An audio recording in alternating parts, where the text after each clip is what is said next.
Bonjour à tous et bienvenue sur ce brief Forex et matières premières donc de ce jeudi 11 septembre. Donc on va faire le point donc sur l'indice dollar, l'euro USD, l'or et le pétrole américain WTI.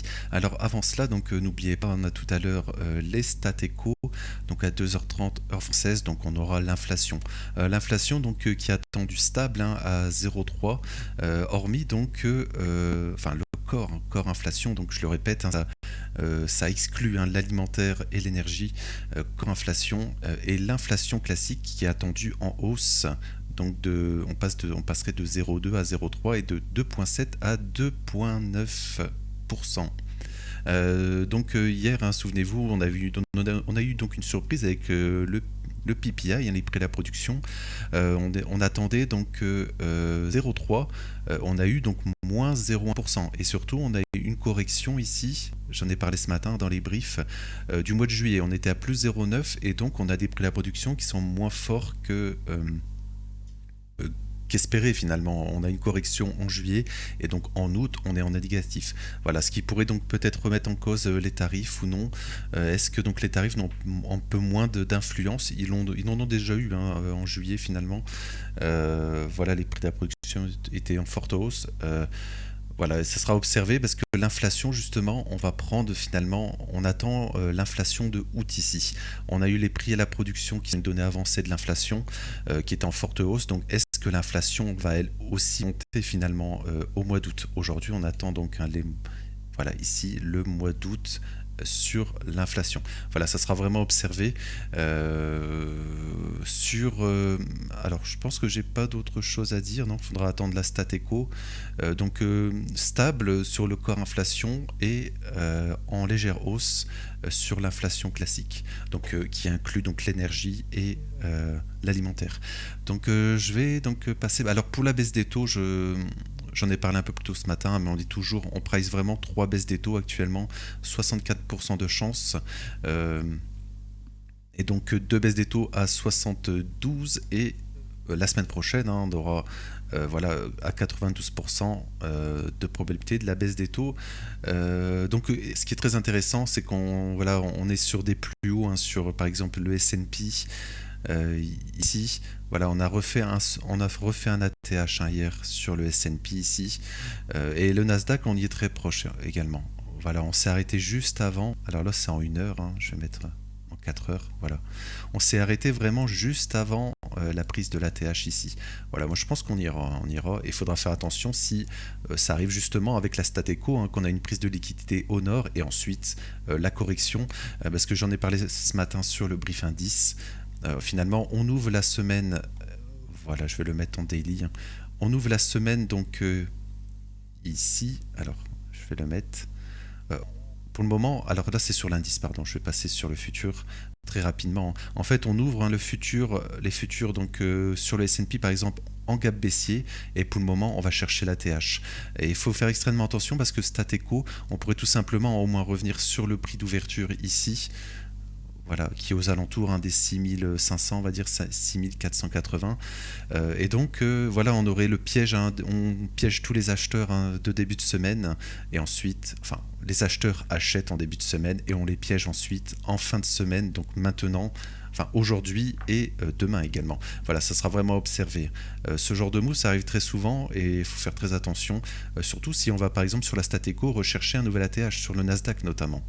Voilà, je vais pas trop m'attarder dessus parce qu'on a d'autres choses à voir.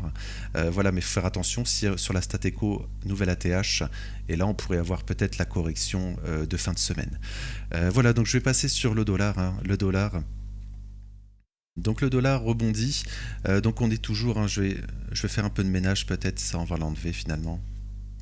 Voilà, cette trendline qu'on est venu retester.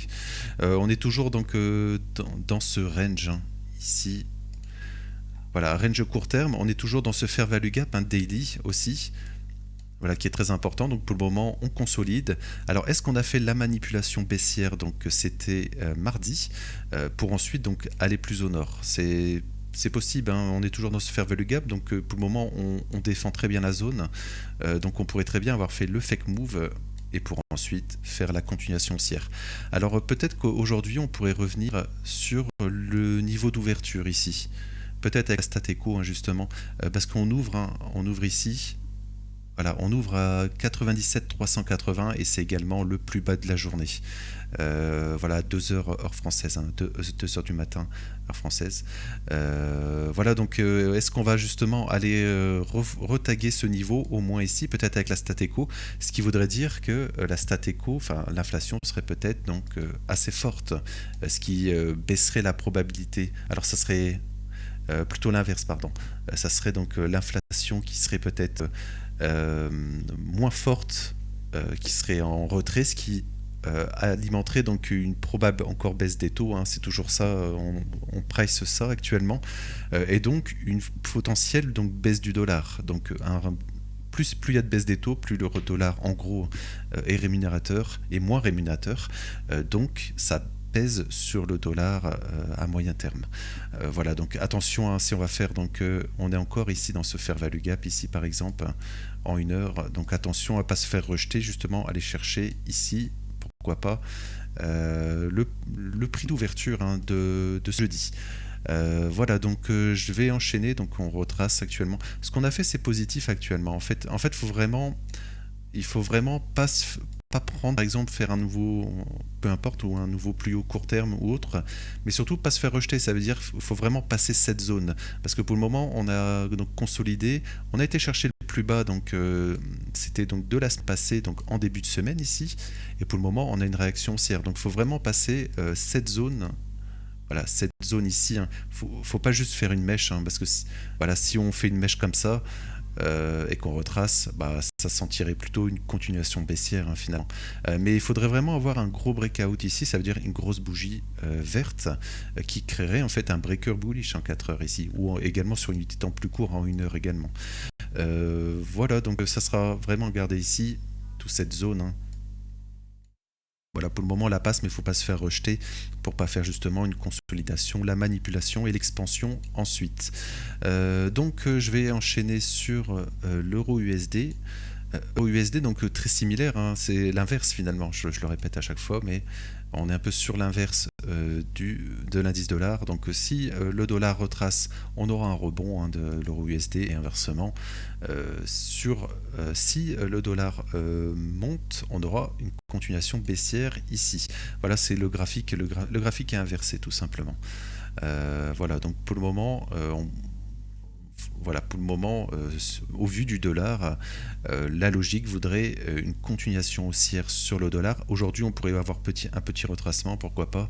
Donc, sur le niveau d'ouverture, hein, d'aujourd'hui, j'en ai déjà parlé, donc à 97 380, pourquoi pas revenir sur ces niveaux. Et ensuite, ce qui semble logique, c'est toujours la continuation haussière sur le dollar, ce qui voudrait dire que sur l'euro USD ici, l'euro USD, ça veut dire qu'on fait justement la continuation, on a fait la manipulation et on fait la continuation baissière ici. Voilà, je vais enchaîner sur l'or. Alors l'or, donc voilà, l'or, on est en forte tendance haussière, hein, donc il faut faire extrêmement attention maintenant sur l'or. Alors, est-ce qu'on a top ou non? Ça n'a pas la tête d'un top, hein, actuellement. On pourrait très bien donc refaire une jambe en fait, et faire tout simplement le double top ici par exemple. Ça serait très probable parce que pour le moment on consolide, hein, depuis donc c'était depuis mardi. Mardi, on fait encore un nouvel ATH et depuis, on consolide. Donc peut-être qu'on attend donc finalement avec le dollar, ça voudrait dire donc soit le réveil du dollar ou la chute finalement avec justement l'inflation tout à l'heure. Donc ça sera vraiment observé sur l'or. Et donc tout simplement, on pourrait donc encore refaire un ATH, hein, sans problème sur l'or à court terme. Et également, regardez, voilà, pour le moment, on prend les plus bas daily, hein. Alors je pensais qu'on aurait un fair value gap ici. Bah, il est très léger, mais pour le moment, on le retravaille. Donc voilà, c'est très léger en daily. Je ne sais pas si vous le voyez, mais c'est vraiment... Mais pour le moment, il a déjà été travaillé hier et on retourne encore dedans aujourd'hui. Donc on consolide, on va dire, on a monté assez fort et pour le moment, on fait une consolidation sur l'or. Voilà, ce qui serait donc positif, ça serait bien sûr de rebondir, hein. On a également ici une zone ici, on l'a déjà un peu travaillé, mais pourquoi pas revenir maintenant dedans pour ensuite faire le W bottom comme ça et la continuation haussière sur le gold. Alors sur du moyen terme, j'en ai déjà parlé plusieurs fois, mais je pense que le gold, hein, il va faire une sorte de fake move, je pense, et je pense qu'il va retracer ensuite. En fait, ça sera pas la fin de ça sera pas la fin de la tendance haussière, enfin oui, de la tendance haussière, ça sera tout simplement un retracement parce que sur les bandes de Bollinger ici par exemple en semestriel on est totalement hors et ça c'est assez rare. Généralement ça ne veut pas dire qu'on va aller au sud très violemment, ça veut simplement dire que peut-être on pourra retracer jusqu'à ces niveaux, par exemple les 3350 et voire un peu plus bas, hein, 3300 environ. On va regarder sur ici. Voilà, ça serait revenir sur ces zones tout simplement et prendre tous ces plus bas mensuels et donc revenir dans cette zone et pourquoi pas donc refaire de la continuation haussière, peut-être plutôt début d'année prochaine par exemple.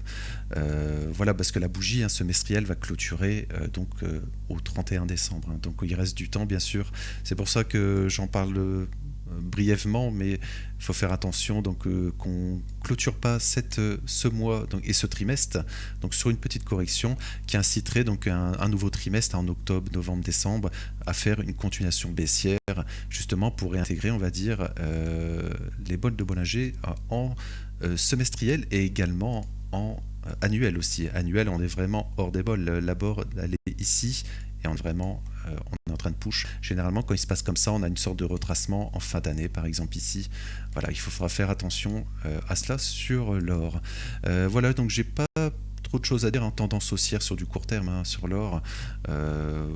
Voilà, c'est très positif. Ça, on pourrait très bien, donc, en fonction des stats éco de tout à l'heure, faire une continuation haussière. Et donc, et sinon, si en cas de retracement, on est déjà venu taguer ici tous ces niveaux. Alors, je pense que le fait qu'on soit dans le fair value gap ici, un petit fair value gap daily, qu'on revient dedans, ça fait plus penser à de la continuation haussière, mais il faudra faire attention avec le dollar. Je vais terminer donc par le pétrole. Donc le pétrole cette semaine, donc lundi, mardi, mercredi, pour le moment, il retrace à la hausse. Donc on retrace toujours. On est dans aussi un fair value gap ici. Regardez, on est revenu dedans. Donc pour le moment, on retrace donc à la hausse en début de semaine. Alors, pardon, voilà. Voilà, j'étais curieux, c'était le prix d'ouverture à 2 heures. Oui, donc on a fait un petit plus haut ici. Voilà, mais pas exclure en fonction des stats éco, encore une fois, et du dollar. Pour le moment, on va dire, on garde ce niveau. Hein.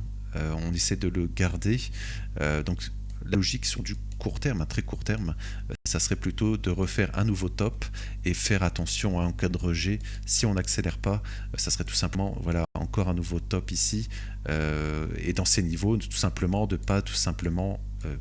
voilà, les acheteurs de début de semaine ici, donc de lundi ici, voilà, ils ont tous acheté et faire attention qu'on ne fasse pas une continuation baissière justement aujourd'hui, plutôt dans l'après-midi ou la soirée, et bien sûr demain clôture de la bougie weekly, vendredi. Voilà, mais sur le pétrole, j'ai toujours le scénario donc d'une continuation baissière hein, depuis qu'on a fait ici.